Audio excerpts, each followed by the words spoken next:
हर हर महादेव।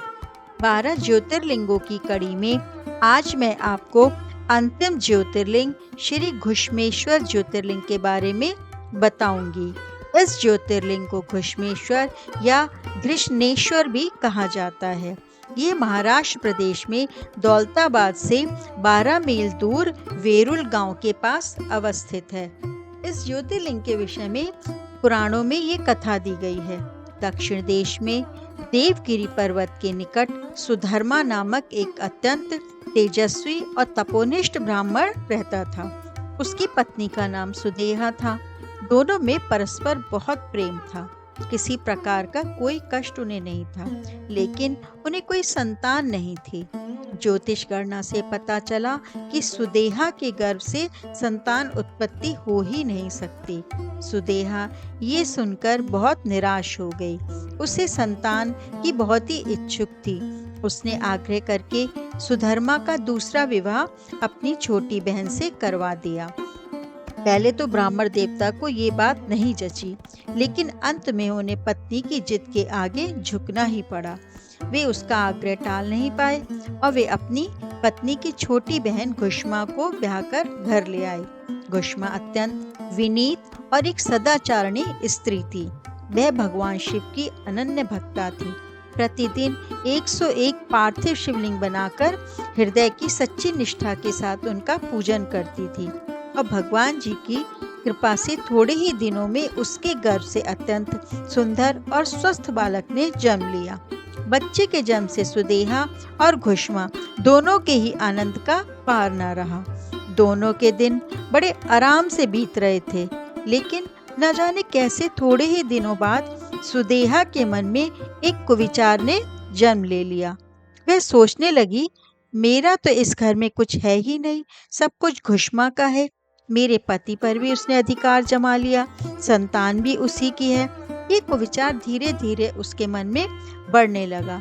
इधर घुष्मा का वह बालक भी अब बड़ा हो रहा था। धीरे धीरे वह जवान हो गया और उसका विवाह भी हो गया। तक सुदेहा के मन का कुविचार रूपी अंकुर एक विशाल वृक्ष का रूप ले चुका था। अंततः एक दिन उसने घुष्मा के युवा पुत्र को रात में सोते समय मार डाला। उसके शव को ले जाकर उसने उसी तालाब में फेंक दिया जिसमें घुष्मा प्रतिदिन पार्थिव शिवलिंगों को विसर्जित करती थी। सुबह होते ही सबको इस बात का पता लगा। पूरे घर में कोहराम मच गया। सुधर्मा और उसकी पुत्र वधू दोनों सिर पीटकर फूट फूट कर रोने लगे, लेकिन घुष्मा नित्य की भांति भगवान शिव की आराधना में तल्लीन रही, जैसे कुछ हुआ ही ना हो। पूजा समाप्त करने के बाद वे पार्थिव शिवलिंगों को तालाब में छोड़ने के लिए चल पड़े। जब वे तालाब से लौटने लगी, उसी समय उसका प्यारा लाल तालाब के भीतर से निकलकर आता हुआ दिखलाई पड़ा। वह सदा की भांति आकर घुष्मा के चरणों पर गिर पड़ा, जैसे कहीं आसपास से घूमकर आ रहा हो। इसी समय भगवान शिव भी वहां प्रकट होकर घुष्मा से वर मांगने को कहने लगे। वे सुदेहा की घिनौनी करतूत से अत्यंत क्रुद्ध हो उठे थे। अपने त्रिशूल द्वारा उसका गला काटने को उद्यत दिखलाई दे रहे थे। घुष्मा ने हाथ जोड़कर भगवान शिव से कहा, प्रभु, यदि आप मुझ पर प्रसन्न हैं तो मेरी उस अभागिन बहन को क्षमा कर दें। निश्चित ही उसने अत्यंत जघन्य पाप किया है, किंतु आपकी दया से मुझे मेरा पुत्र वापस मिल गया है। अब आप उसे क्षमा करें। और प्रभु, मेरी एक प्रार्थना और है, लोक कल्याण के लिए आप इस स्थान पर सदा सर्वदा के लिए निवास करें। भगवान शिव ने उसकी दोनों बातें स्वीकार कर लीं और ज्योतिर्लिंग के रूप में प्रकट होकर वे वहीं निवास करने लगे। शिव भक्ता घुष्मा के आराध्य होने के कारण वे यहाँ घुश्मेश्वर महादेव के नाम से विख्यात हुए। घुश्मेश्वर ज्योतिर्लिंग की महिमा पुराणों में बहुत विस्तार से वर्णित की गई है। इनका दर्शन लोक परलोक दोनों के लिए अमोघ फलदायी है। बोलो ओम नमः शिवाय। हर हर महादेव।